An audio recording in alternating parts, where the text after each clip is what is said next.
হিসাব আছে। ইয়ালামু মা ইয়ালিজু ফিল আরদি ওয়া মা ইয়াখরুজু মিনহা ওয়া মা ইয়ানজিলু মিনাস সামা, আকাশ থেকে কত ফোঁটা বৃষ্টি পড়ে সেটাও আমি জানি। ওয়া মা ইয়ারুজু ফিহা, আর কত বৃষ্টি বাষ্প হয়ে মেঘ হয়ে যাচ্ছে। তোমার সাগরের পানি, তোমার নদীর পানি, তোমার হ্রদের পানি, তোমার হাওরের মধ্যে যে বিল আছে সেই বিলের মধ্যে পানি আস্তে আস্তে শুকায় যাচ্ছে, তার মানে সেই পানি বাষ্প হয়ে উপরে যাচ্ছে। এই যে বাষ্প হয়ে উপরে গেল, কতটুকু পানি বাষ্পে চলে গেল, আকাশের মেঘ তৈরি হলো, তোমার কাছে হিসাব নাই। হিসাব আছে কার কাছে? একটু হাত উঁচু করে বলেন, কার কাছে হিসাব আছে? তাহলে আমি যে জমি ঠেলাঠেলি করি এটা বোধহয় আল্লাহ জানে না। আমি যে ঘুষ খাই, সুদ লেনদেন করি, এটা বোধহয় আল্লাহ জানে না। কি আল্লাহ জানেন কিনা? সম্মানিত সুধী বন্ধুরা আমার, পবিত্র কোরআন মজিদে আল্লাহ পাক রব্বুল আলামিন বলেন, ইয়ালামু খাইনাতাল আয়ুনি ওয়া মা তুখফিস সুদূর।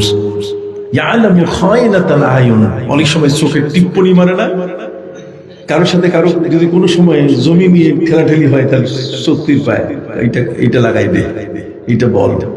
এই যে চোখের টিপ্পনি, যার সাথে কথা বলতেছে সে ধরতে পারে না। আল্লাহ বলেন আমার ক্যামেরা ফিট করা আছে, ওই ক্যামেরা এটা ধরা পড়ে যায়। ইয়ালামু খাইনাতাল আয়ুন ওয়া মা তুখফিস সুদূর, তোমার অন্তরের মধ্যে তুমি কি লুকিয়ে রেখেছো, এই সবগুলোকে আমি আল্লাহ একটা জগৎ আকাশে সৃষ্টি করেছি, যে জগৎটার নাম হলো আলমে মিসাল। আর আলমে মিসাল শব্দের অর্থ হলো আল্লাহর ভিডিও জগৎ, অডিও জগৎ। এইখানে যা আপনারা যে যেখানে বসে আছেন, আমি এখানে বসে আছি, পুরোটার ছবি আল্লাহর ক্যামেরা আলমে মিসাল থেকে নিতেছে। এই ক্যামেরা বন্ধ হয়ে যায়, আল্লাহর ওই ক্যামেরা বন্ধ হয় না। এই জন্য একটি মহা সূক্ষ্ম কথা আপনাদেরকে বলে দেই, খুব মনে রাখবেন। এই পৃথিবীর মধ্যে যখন আমরা ইবাদত করি, ইবাদত করার পরে সেই ইবাদত দেখা যায় না। মসজিদে নামাজে রুকু করলাম, সিজদা করলাম, ঘরে ফিরে আসলাম, কিছু দেখা যায় না, শুধু নামাজের একটা রূপ সেখানে হলো। আমি দান করলাম, একজন ফকিরকে দিলাম, শেষ।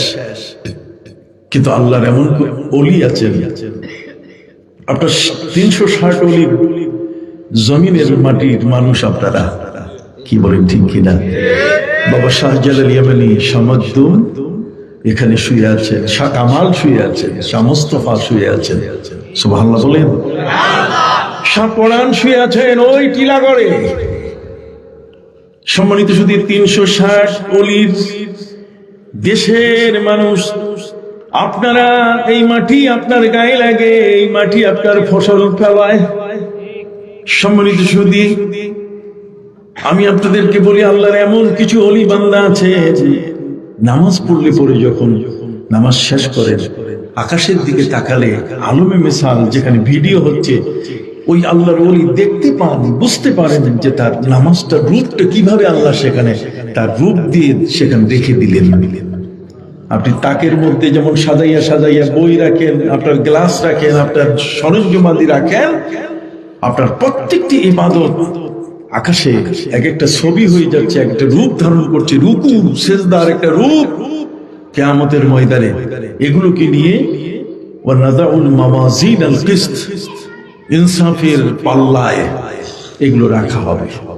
আপনি মুখ দিয়ে যা বলেছেন, আপনি তেলাওয়াত করেছেন, আপনি তেলাওয়াত করার কারণে তেলাওয়াতের একটা রূপ হয়ে গেছে, ওই রূপটা আল্লাহ রেখে দিয়েছেন। কন্যা সুবহানাল্লাহ।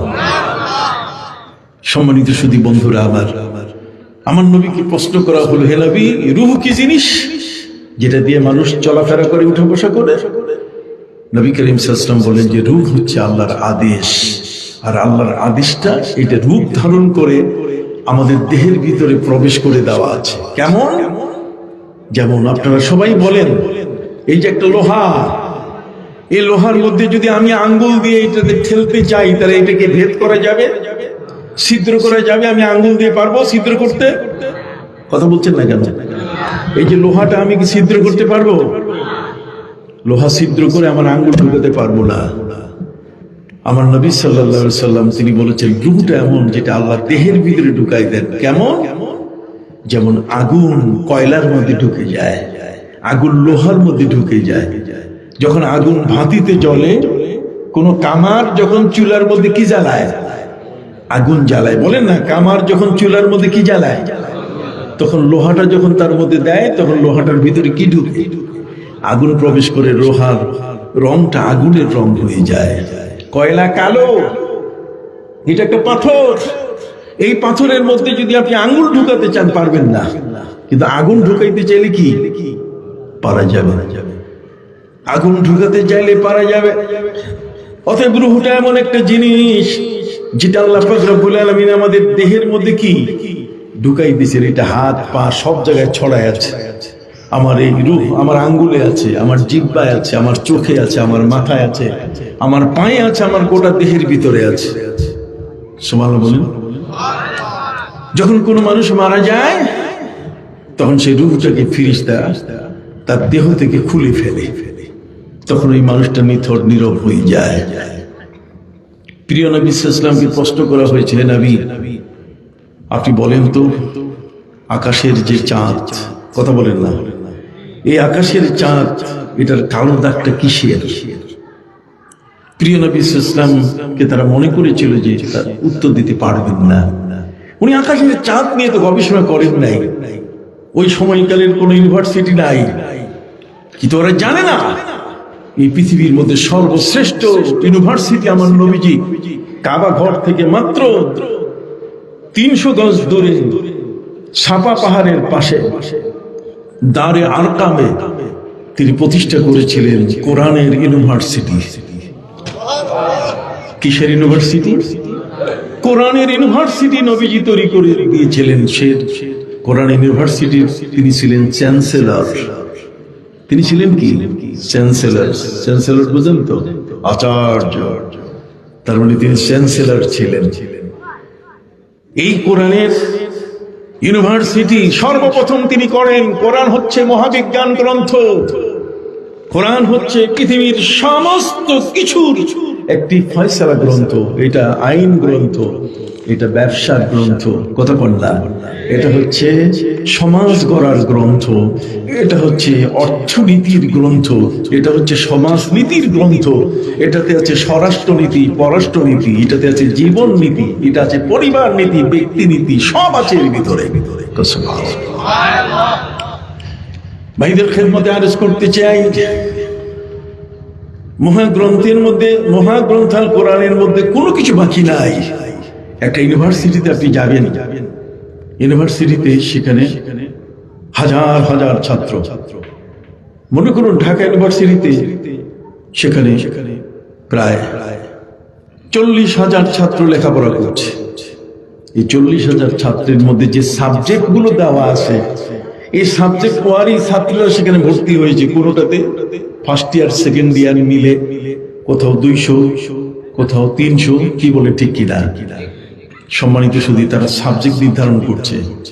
পৃথিবীর মধ্যে এমন কিছু সাবজেক্ট আছে যে সাবজেক্টের উপরে তাদের কোনো গবেষণা নাই। যেমন আমি বললাম যে দলিল টেস্টারি করতে গেলে আপনি যতই শিক্ষিত হন, আপনি স্বাক্ষর দিলেন, আপনি জমিটা দিয়ে দিলেন বা জমিটা কিনলেন, কিন্তু কাজ হবে না। যখন আপনি ওই সাব রেজিস্ট্রারের কাছে যাবেন, সাব রেজিস্ট্রার থেকে টিক চিহ্ন দিয়ে যখন দিয়ে দিবে, তখন যারা আছে তারা বলবে স্যার কাছে আসেন, স্যার কি আঙ্গুলটা দেন, কথা বুঝেন নাই, দিয়ে একটা নরম করেন, কালো কালির মধ্যে দিয়ে বা নীল কালির মধ্যে দিয়া, তারপর তার মানে কি টিপসই, কথা বল না, এই টিপসই ইতিহাস আজ পর্যন্ত কেউ বের করতে পারে নাই। কিন্তু আমার নবীর কাছে জিজ্ঞেস করা হয়েছিল, আমি উত্তর দিয়ে দিয়েছেন। তাহলে সেই ইউনিভার্সিটি, যে ইউনিভার্সিটির চ্যান্সেলর এত বড় জ্ঞানী, কথা বল, পৃথিবীর এমন কোন জ্ঞান নাই যে জ্ঞান সম্পর্কে তার ধারণা নাই। তিনি সব বলতে পারতেন। বাহ্যিক বলেন, অভ্যন্তরীণ বলেন, জাহিরি বলেন, বাতিনি বলেন, সব বিষয়ে, যে কোনো বিষয়ে যদি তাকে প্রশ্ন করা হয়, নবীজি বলছেন প্রশ্ন করো, আমি তোমাকে প্রশ্নের উত্তর দিব। অতএব নবীকে প্রশ্ন করা হয়েছে চাঁদের গায়ে কালো দাগটা কিসের? নবীকে প্রশ্ন করা হয়েছে চন্দ্র ঠিক অনুরূপ ভাবে সূর্য নিয়ে, যে পৃথিবীর মধ্যে এমন একটা জায়গার নাম বলেন যেখানে সূর্যের আলো একবার পড়েছে আর কিয়ামতের আগ পর্যন্ত আর কোনোদিন সূর্যের আলো সেখানে পড়বে না, সূর্যের আলো সেখানে যাবে না, সে জায়গাটি আপনি বলেন। কত বড় কঠিন ব্যাপার। আমরা তো এখন খুব সাধারণভাবে টুপি দাঁড়িয়ে আর পোশাক পরলেই মুসলমান। কথা কন। প্রিয় নবী সাল্লাল্লাহু আলাইহি সাল্লাম তাদেরকে উত্তর দিলেন, শোনো, হযরত নবী মুসা আলাইহিস সালাতু সালাম যখন ফিরআউনের অত্যাচার থেকে মুক্তি লাভের জন্য নীল দরিয়া পার হচ্ছিলেন, তখন আল্লাহ পাক রব্বুল আলামিন নীল দরিয়ার উপরে নবী মুসাকে তার লাঠি মারার জন্য আদেশ দিয়ে দিলেন, মুসা তুমি তোমার লাঠি দিয়ে আঘাত করো। লাঠি দিয়ে আঘাত করলে নীল নদ দুইটা ভাগ হয়ে যাবে, এর ভিতর দিয়ে যে রাস্তা তৈরি হবে এই রাস্তা দিয়ে তুমি পার হয়ে যাও। নবী মুসা আলাইহিস সালাম এই রাস্তা দিয়ে যখন তিনি পার হওয়া শুরু করছিলেন তখন সূর্যের আলো সেখানে পড়েছিল। মুসা নবী পার হয়ে গেছেন, ফিরআউন পিছনে আসতেছে, মুসা দাঁড়াও। মুসা নবী বলছে আসো, কাছে আসো। কাছে আসতে আসতে যখন মাঝখানে এসে গেছে, নবী মুসা পার হয়ে গেছেন, তখন আল্লাহ পাক রব্বুল আলামিন বলছেন হাত্তা ইজা আদরাকাহুল গারাক, দুই প্রান্তের পানি তাকে ধরে চুবানো শুরু করলো, এমন ভাবে চুবানি দেওয়া শুরু করলো, চুবাইতে চুবাইতে নাক মুখ যা আছে সব পানি দিয়ে পেট ফুটবল হয়ে গেল। কথা বল না, একেবারে গাজি ট্যাঙ্কি এত বড় পেট, সব পানি দিয়া তার নাক মুখ দিয়ে পানি দিয়ে তার পেট ফুটবল হয়ে গেছে। এখন এমন একটা কঠিন সময়, ফিরআউন দেখলো যে আমার বাঁচার উপায় নাই, মুসাকে ধরতে গিয়ে নিজে বিপদে পড়ছে। এখন ফিরআউন এ তো ছিল শয়তান বাটপার, ফিরআউন ওই মুহূর্তে বললো যে আল্লাহকে কোনোভাবেই রাজি করা যায় কিনা। আল্লাহকে রাজি করতে গিয়ে সে এখন ঈমান প্রকাশ করতেছে। সে ডাক দিয়ে বলতেছে আমানতু আন্নাহু লা ইলাহা ইল্লাল্লাযী আমানাত বিহি বানু ইসরাঈল ওয়া আনা মিনাল মুসলিমিন। কথা বুঝেন না? মুসা আলাইহিস সালামের পিছু অনুসরণ করতে যাই, তাকে ধরতে যাইয়া, ধরলে তো মার্ডার করে ফেলতো। কথা বল না। কিন্তু আল্লাহ নবী মুসাকে পার করে দিলেন, পানির মাঝখান দিয়ে রাস্তা হয়ে যায়, নৌকা ছাড়া, ফেরি ছাড়া এমনি এমনি পার হওয়া যায়। আল্লাহর হুকুমে যে পার হওয়া যায়, আল্লাহ যে রাস্তা তৈরি করে দিতে পারেন, এটা মুসলমানের ঈমান। আমার ইচ্ছা করলে সেই পানির উপর দিয়ে আল্লাহ তাআলা তিনি পায়ে হেঁটে দৌড়াইয়া নদী পার করাই দিতে পারেন। ক্ষমতা কার? আমার জোরে বলেন ক্ষমতা কার?